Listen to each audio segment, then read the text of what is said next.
We are back, people, with our second to last test in this series of tests. Get it? Series. Oh my gosh. The second to last test is called the DCT if you're cool.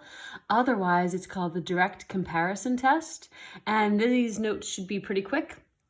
After these notes, I'm going to throw a Khan Academy up there on just direct comparison tests because I think it's a really good supplement to the notes.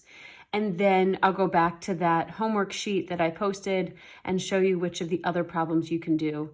Then I'll make a video of the answers to the worksheet from both the assignments from the integral test and nth term test and geometric test, and then also including the direct comparison test on it. So anyway, here we go, the notes. Direct comparison test is exactly how it sounds. We're going to be comparing the series that we are given to another series that we already know. And the idea is, I will put something official in the box in a second, but the idea is, let's say I have a series and I know my series diverges. So what's a good example of a divergent series? 1 over n. This is a great divergent series. This is using that p-test we talked about the last time. The power is 1. If the power of n on the bottom is 1 or less, my series will diverge. So 1 over n diverges. So if I looked at like a graph of 1 over x, it would look like this. So this diverges. That means it's too big, and the area underneath of it will not be able to be quantified. So the direct comparison test goes like this. Oh my gosh, my husband just brought me a little thing that I can set up my phone on. Wow. Thank you, honey. Right now I've been propping it up on a book. Now I'm gonna get to use that. You won't look at them sideways. Anyway, I'll finish this one first. What I was saying was, let's say we have a series that we know diverges. Okay, too big. Can't quantify this area. This area is too much. The area will be infinite. The direct comparison test says, if I have a series that's bigger than this, well then the series I have must diverge also. So basically, if I know this series diverges, and they give me something like, I don't know, n plus 1 over n, first of all, I would know that diverged anyway, because by the nth term test, the limit would not be 0. But let's say I didn't do the nth term test and I'm not sure. This has to be bigger than this because I just put more on the top than it already had. So this series has to be bigger than this one. And if this one was already too big to converge, this one already diverged, well then this is going to be bigger than it, so it must diverge also. That's the gist of the direct comparison test.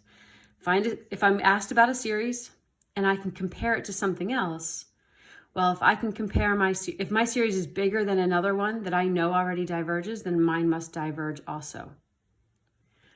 Conversely, if I have a series that converges, so if I have like 1 over n to the 5th by that integral test, right, we know that that power is bigger than 1, so we know that that series will converge.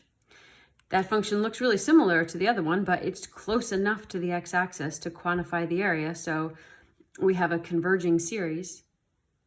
And if I'm given something that's even smaller than this, so 1 over n to the 5th plus 2, well then I know this, I just put more on the bottom, right? So if I put more on the bottom, the whole fraction is smaller. So this series is smaller than this. Well, if this converged and mine's even smaller, then mine must converge also. So that's the direct comparison test. Either to show something diverges, I need to compare it to something that I know diverges and say that mine is even bigger than the divergent one. To show that something converges, I need to show that mine is smaller than a series that I know of that also already converges. So where the direct comparison test would not be helpful is if I say, oh, well, I know that 1 over n diverges, and mine is smaller than that. I have 1 over n plus 2. Well, that doesn't tell me anything because mine is smaller than this. So if this is too big, but this is smaller, I don't know what that does. So it wouldn't work in that way. So if I'm comparing a series to a diverging series, mine must be bigger than that and therefore also converge. And if I'm comparing my series to diverge, my gosh. If I'm comparing my series to a converging series, mine must be smaller than it to show that it converges. So anyway, if I was going to write that up, I would say if A sub n, that represents a series, is smaller than or equal to C sub n, and the series of C sub n converges, then the series A sub n also converges. You can also say if I have another series, A sub n, and it is bigger now than D sub n, and the series D sub n diverges, then my series A sub n also diverges. Okay, so the examples of this, you know, the Khan Academy is pretty good because it makes it a little bit clearer whether something is bigger or smaller. This first example is decent. The second one's like pulling out of your backside. It's crazy. So this first one says, how about this guy? But the thing is, like, why would I even use direct comparison test anyway? I know that, like, this is insignificant. And by the integral test, I know that this converges because that power is bigger than 1. But let's just humor ourselves and say, if the problem said, use the direct comparison test to show whether this converges or not, I would need to think, okay, well, what could I compare this to? Well, I can compare this to 1 over n squared. And I know that the series of 1 over n squared converges. So I would say we know that this series converges. And we don't even have to say we know. And the series that I'm given is smaller than that. So what I'm given is smaller than this because I have more on the bottom. The more I have on the bottom, the smaller the number is altogether. So this is smaller than 1 over n squared. So by the direct comparison test, the series 1 over n squared plus 1 must converge.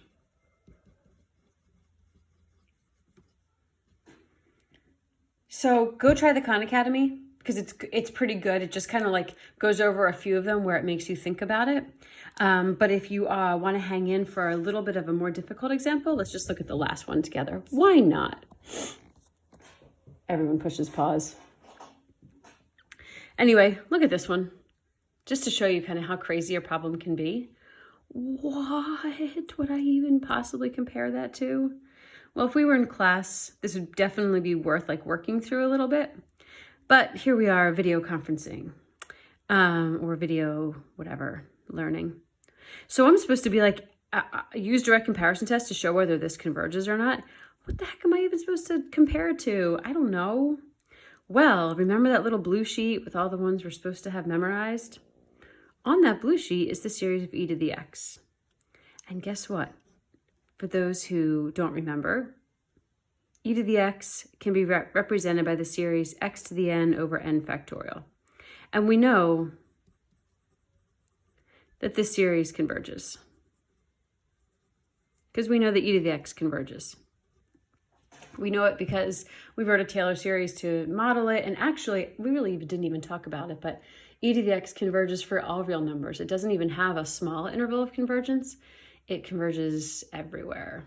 Crazy. So anyway, we know this converges. This looks similar to this, but not quite there yet. So remember when we were writing series?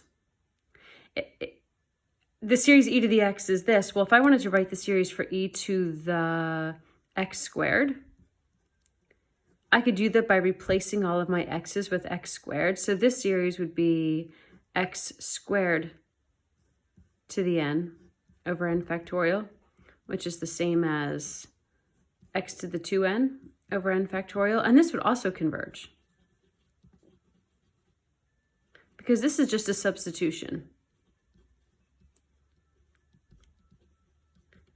And it's just a substitution of a series I already knew that converged, so substitution, whatever.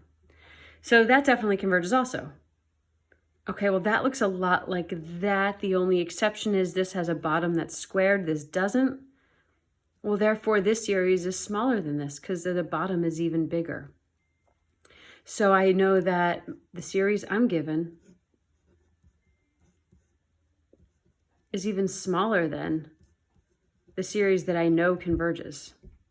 So since this series that I'm being asked about is smaller than the series that I know converges, my series must also converge. So therefore,